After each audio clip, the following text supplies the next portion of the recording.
오늘은 우리가 일상에서 자주 겪는 문제에 대해 이야기해 보려고 해요. 바로 나와 안 맞는 사람을 바꾸려 하지 말고 이렇게 하라는 주제예요. 우린 살아가면서 다양한 사람들을 만나게 되죠. 그 중엔 나와 성격이 맞지 않거나 가치관이 다른 사람도 많아요. 그런 사람들을 만날 때마다 어떤 생각이 드시나요? 이 사람만 좀 바뀌면 좋겠는데 라는 마음이 드실 거예요. 사실 이런 마음은 자연스러운 거지만 그 사람을 바꾸려는 노력은 종종 우리가 더 힘들게 만들기도 해요. 그래서 오늘은 나와 안 맞는 사람을 어떻게 다루어야 할까에 대해 이야기하면서 그 사람을 바꾸려 하지 말고 어떻게 하면 더 건강하고 지혜롭게 관계를 다룰 수 있을지 함께 생각해 보려 해요. 여러분, 오늘의 이야기가 조금 더 여유롭고 평온한 마음으로 사람들과 관계를 맺을 수 있게 도와주길 바라요. 그럼 지금부터 본격적으로 시작해 볼게요. 첫째, 사람은 쉽게 바뀌지 않는다. 우리가 살아가면서 다양한 사람들을 만나게 되죠. 그 중에는 나와 성격이 맞지 않거나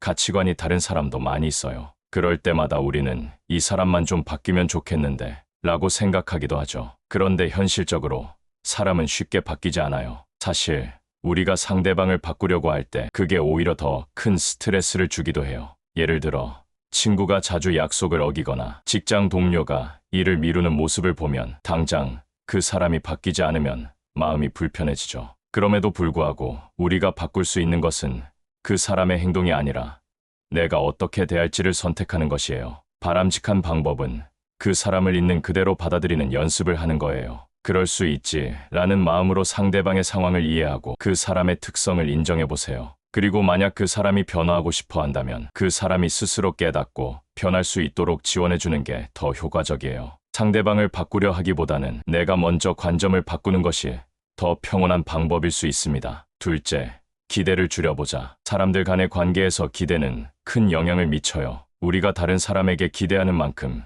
실망도 커지기 마련이죠. 예를 들어 내가 너무 기대한 만큼 그 사람이 그 기대에 맞춰주지 않으면 불만이 쌓일 수밖에 없어요. 내가 아끼는 친구가 나의 생일을 잊었을 때 그 친구는 나를 소중하게 생각하지 않는다고 느낄 수 있어요. 또는 직장에서 내가 책임감 있게 일을 하고 있는데 동료가 조금 더 책임감을 갖지 않으면 실망감이 들죠. 그렇지만 기대가 너무 클수록 실망도 커질 수 있어요. 이걸 잘 알지 못하면 자꾸 기대가 커지고 그만큼 실망도 자주 겪게 되죠. 이럴 때 우리가 해야 할 일은 상대방에 대한 기대를 적당히 조절하는 거예요. 상대가 나에게 원하는 만큼 해주지 않더라도 그 사람도 나름의 이유가 있을 거라는 점을 이해하는 거죠. 때때로 기대를 줄이고 그 사람의 여유를 이해하는 것만으로도 관계가 더 원활해질 수 있어요. 바람직한 방법은 기대를 조금 내려놓고 사람을 있는 그대로 대하는 것이에요. 내가 원하는 대로 행동하지 않는다고 해서 그 사람을 평가하지 말고 그 사람의 방식에 맞춰보세요. 그리고 나서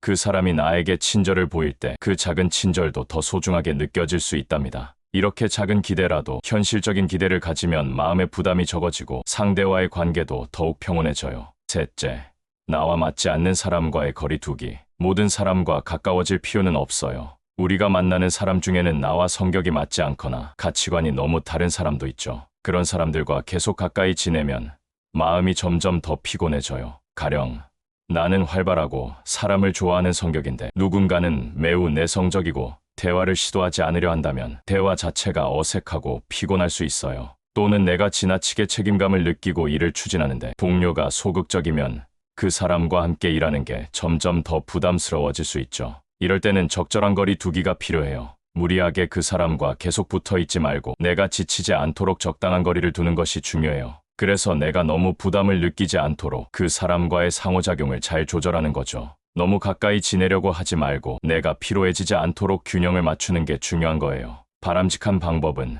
자기 자신을 먼저 돌보는 것이에요. 나를 지키는 것이 먼저여야 그 관계도 건강할 수 있어요. 자기 감정을 소중히 여기고 내가 그 사람과 함께 있을 때 편안하게 느낄 수 있도록 환경을 조성하는 것이 중요해요. 그 사람과의 관계에서 내가 지치지 않도록 상호 간의 거리를 잘 조절해 나가는 것이 더 건강한 방법입니다. 넷째, 상대방의 좋은 점을 찾기.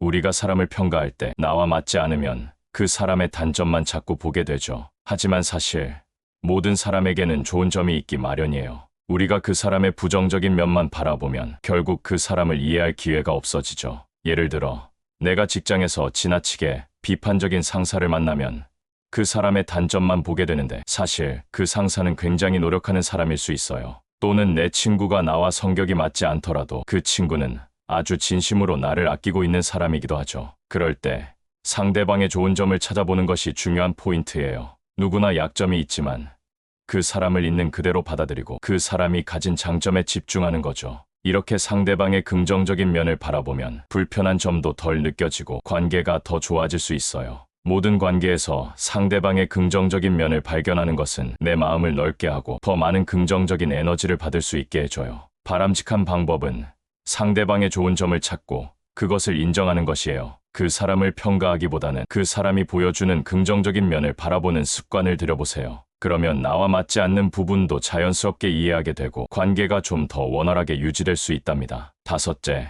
내 기대가 지나치게 큰지 점검해보자. 우리의 기대가 때로는 현실과 맞지 않을 때가 있어요. 우리가 누군가에게 지나치게 기대를 걸면 그 기대가 충족되지 않았을 때 실망이 크게 다가오죠. 예를 들어 친구에게 너무 많은 의존을 하게 되면 그 친구가 나에게 늘 기대에 부응할 수 없을 때 마음속에서 불만이 생길 수 있어요. 또는 직장에서 상사가 나에게 지나치게 높은 기대를 걸면 그 기대를 다 채우지 못했을 때 자책감이 생기기도 하죠. 내가 다른 사람에게 기대하는 만큼 상대방도 나에게 어떤 기대를 가질 수 있다는 점을 기억해야 해요. 이 점에서 상대방에게 과도한 부담을 주지 않도록 조절하는 것이 중요해요. 상대방에게 지나치게 큰 기대를 하거나 내가 그 사람을 지나치게 평가하려 하는 마음이 들 때는 스스로 잠시 멈추고 내 기대가 현실적인지 점검해보는 게 필요해요. 바람직한 방법은 기대치를 현실적으로 맞추는 것이에요. 내가 원하는 만큼 상대방이 나를 도와주지 않더라도 그 사람이 갖고 있는 자원이나 상황을 이해해보는 거죠. 상대방이 나에게 대하는 방식에 대한 기대를 조정하면 그 사람과의 관계에서 더 편안함을 느낄 수 있어요. 기대치가 너무 커지면 자꾸 실망할 수밖에 없어요. 그렇기 때문에 현실적인 기대를 가지고 그 사람이 할 수 있는 만큼을 기대하는 것이 더 효과적입니다. 여섯째, 나의 입장을 먼저 고려해보자. 우리는 종종 상대방의 입장만 고려하다 보니 나 자신을 잊어버리기도 해요. 특히 사람 관계에서 내가 너무 양보하다 보면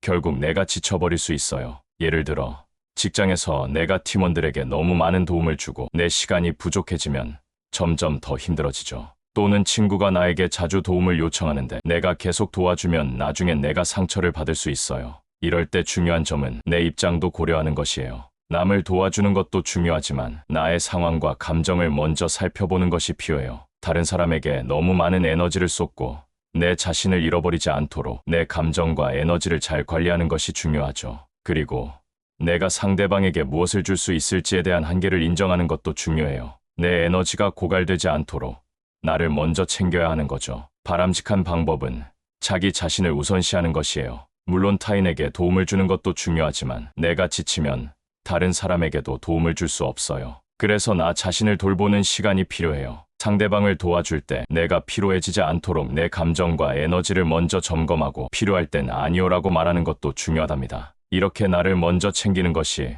결국 더 건강한 관계를 만들어가는 방법이죠. 일곱째, 그 사람의 배경을 이해해보자. 우리는 종종 다른 사람의 행동을 보고 바로 판단하게 되죠. 그런데 사실 그 사람의 행동이나 말 뒤에는 그 사람의 배경과 경험이 깔려 있어요. 예를 들어 어떤 사람이 나에게 짜증을 내면 그 사람을 나쁘게 평가하기 전에 그 사람의 상황을 한번 살펴보는 것이 중요해요. 그 사람이 요즘 가족 문제로 힘들어하고 있다면 그 사람의 짜증은 그 사람의 스트레스에서 비롯되었을 수 있어요. 또는 직장에서 일 처리가 늦어진 동료가 있다면 그 동료의 업무량이나 처한 상황을 이해하는 것이 좋겠죠. 상대방의 배경을 이해하려는 태도가 필요한 이유는 우리가 그 사람을 더 잘 이해하고 불필요한 오해를 피할 수 있기 때문이에요. 사람은 각자 다른 배경을 가지고 살아가고 그 배경에 따라 반응이 달라질 수 있어요. 그래서 누군가가 내 기대를 충족시키지 않거나 내가 원하지 않는 행동을 할 때 그 사람의 배경을 이해하려고 노력하는 것이 필요해요. 바람직한 방법은 상대방의 입장과 배경을 고려하는 것이에요. 그 사람의 상황을 이해하면 나와 맞지 않거나 불편한 부분에 대해 자연스럽게 용서할 수 있게 돼요. 상대방이 어떤 상황에서 그렇게 행동했는지, 어떤 경험을 했는지를 고려하면 그 사람을 더 넓은 시각으로 바라볼 수 있게 됩니다. 여덟째, 대화의 방법을 바꿔보자. 사람은 자신이 이해받고 있다고 느낄 때 더 긍정적인 반응을 보이게 돼요. 그렇기 때문에 대화의 방식이 중요한데 서로 다른 사람들끼리 대화할 때 우리가 사용하는 말투나 어투가 중요한 역할을 해요. 예를 들어 누군가에게 이렇게 하세요라고 말하는 것과 혹시 이렇게 하면 어떻게 생각하세요? 라고 말하는 것의 차이는 매우 크죠. 부자는 상대방에게 선택권을 주고 더 열린 마음으로 대화를 이끌 수 있게 해줍니다. 대화를 할 때 상대방을 존중하는 태도를 취하는 것이 매우 중요해요. 내가 하는 말이 상대방에게 어떻게 들릴지 생각하면서 대화를 나누는 것이죠. 때로는 말을 부드럽게, 때로는 솔직하게, 하지만 언제나 상대방을 배려하는 마음을 가지는 것이 좋은 대화의 기본이에요. 바람직한 방법은 대화할 때 상대방을 존중하는 태도를 가지는 것이에요. 대화를 시작할 때 상대방의 의견을 먼저 듣고 그 사람의 감정을 고려하면서 이야기하는 것이죠. 이렇게 하면 더 원활하게 소통할 수 있고 서로에 대한 이해가 깊어져요. 아홉째, 갈등을 피하려 하지 말고 해결하려는 태도를 가지자. 우리는 종종 갈등을 피하려고 하는 경향이 있어요. 누군가와 의견이 다르면 불편하고 그 상황을 피하고 싶은 마음이 들죠. 하지만 갈등을 피하려만 하면 결국 문제는 쌓이고 쌓여서 더 크게 터질 수 있어요. 예를 들어 직장에서 동료와의 의견 차이로 대화를 피하고 있으면 결국 그 상황은 더욱 복잡해지고 해결이 어려워져요. 또는 가족 간의 작은 갈등이 있을 때 이를 그냥 넘겨버리면 시간이 지나면서 불만이 쌓여서 더 큰 문제가 될 수 있죠. 갈등을 피하려는 마음은 이해하지만 갈등을 해결하려는 태도가 더 중요한 거예요. 갈등은 피하는 것이 아니라 대화를 통해 해결하는 것이 중요하답니다. 갈등을 해결하기 위해선 상대방의 입장을 이해하고 내 생각을 진지하게 전달하는 것이 필요해요. 대화를 할 때는 감정적으로 대응하기보다는 차분하고 침착하게 문제를 해결하는 방법을 찾아야 해요. 갈등을 통해 서로 더 잘 이해하게 되고 관계가 더 깊어질 수 있기 때문에 갈등을 두려워하지 말고 오히려 해결하려는 마음가짐이 중요하죠. 바람직한 방법은 갈등을 해결하려는 노력을 하는 것이에요. 갈등이 생겼을 때 감정을 꾹 누르고 냉정하게 문제를 해결하려는 태도를 가지면 상대방과의 관계를 더 건강하게 유지할 수 있어요. 갈등을 해결하려는 자세가 결국 나와 상대방에게 더 좋은 결과를 가져올 수 있답니다. 갈등을 두려워하지 않고 대화와 이해를 통해 풀어나가는 방법이 중요하죠. 열째, 변화는 나에게서 시작된다는 것을 기억하자. 우리 모두는 변화를 원해요. 더 나은 삶, 더 나은 관계, 더 나은 일을 원하지만 종종 그 변화가 다른 사람에게서 시작되기를 바라는 경우가 많죠. 예를 들어, 내가 더 행복해지려면 다른 사람이 나에게 잘 대해줘야 한다고 생각할 때가 있어요. 또는 내 직장에서의 분위기가 좋지 않다면 그 분위기를 바꾸는 사람이 다른 동료나 상사라고 생각하는 경우가 많죠. 하지만 중요한 것은 변화는 결국 나에게서 시작된다는 것이에요. 내가 먼저 변하지 않으면 아무리 외부에서 변화가 일어나도 그 변화를 제대로 받아들일 수 없어요. 예를 들어, 내가 더 긍정적인 마인드를 가지고 사람들에게 다가가면 주변 사람들도 긍정적인 반응을 보이게 되죠. 또한 직장에서의 분위기가 나쁘다면 내가 먼저 긍정적인 태도를 보이고 팀원들과의 소통을 원활하게 하면 자연스럽게 분위기가 좋아질 수 있어요. 변화를 위해선 나부터 먼저 바뀌는 것이 중요해요. 내가 먼저 변화하면 그 변화는 주변 사람들에게도 영향을 미쳐서 결국 모두가 긍정적인 변화를 경험하게 돼요. 내가 원하는 변화를 이끌어내려면 나 자신을 먼저 점검하고 변화시키는 것이 가장 중요한 첫걸음이에요. 오늘 이야기에서는 나와 맞지 않는 사람을 바꾸려 하지 말고 이렇게 하라라는 주제로 여러 가지 방법들을 살펴보았어요. 사람은 누구나 다르기 때문에 나와 맞지 않는 사람을 바꾸려고 하기보다는 나 자신이 어떻게 변화할 수 있을지 고민하는 것이 더 효과적이에요. 갈등을 해결하려는 노력과 변화는 결국 나 자신에게서 시작된다는 것을 기억하는 것이 중요하죠. 이렇게 상대방과의 관계에서 내가 조정할 수 있는 부분을 찾고 자기 자신을 우선시하는 태도를 유지하면서 더 좋은 관계를 만들어갈 수 있어요. 나와 다른 사람들을 이해하고 서로의 차이를 존중하는 마음을 가질 때 우리는 더 건강하고 평화로운 관계를 형성할 수 있답니다. 오늘 영상도 함께 해주셔서 감사합니다. 참고로 노우지의 채널에 멤버십 기능이 생겼어요. 관심 있으신 분들은 가입 버튼을 눌러보시면 자세한 내용을 확인하실 수 있습니다. 앞으로도 좋은 이야기로 찾아뵐게요. 건강하고 평온한 하루 되세요.